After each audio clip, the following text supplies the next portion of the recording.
All right, Kim, thank you. Autism diagnoses are at an all-time high. The CDC says 1 in 36 American kids is diagnosed with autism, and that's up from 1 in 64 back in 2010.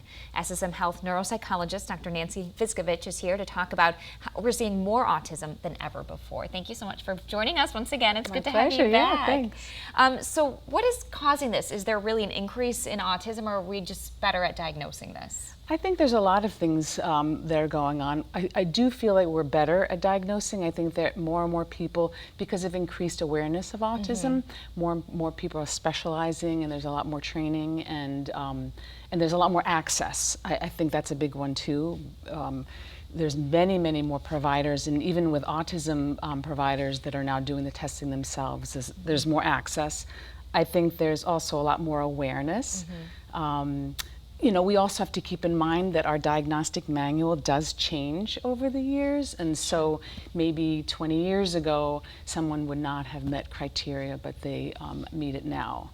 Right, so it's not necessarily a bad thing that there are more cases. Correct, and I think that we're also more sensitive, so where a child might have had a lot of emotional problems, or, you know, I think of like the 4-year-old who's running under the table when too much is happening around them. We now understand that that may be part of the autism spectrum rather than just a child misbehaving. Right, okay, and ways to respond to it. So what are the environmental factors that may contribute to autism?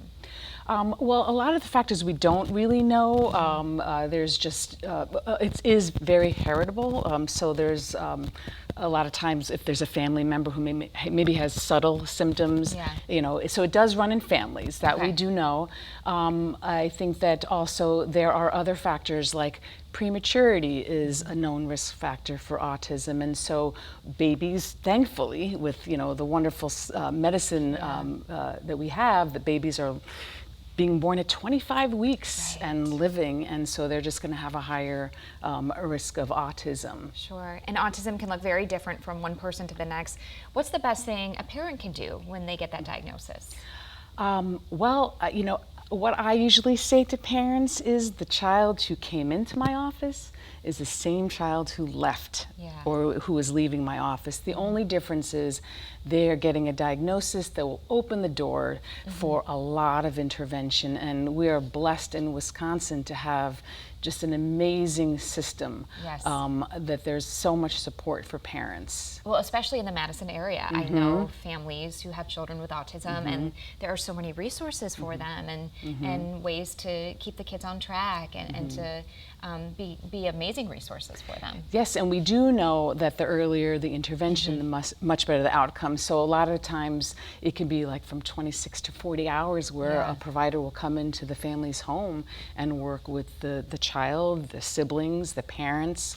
Basically the family becomes the therapist and helps them to use the skills that are learned. Right. Well, some great insight tonight. Thank you so much for joining us once My pleasure. again. Yeah.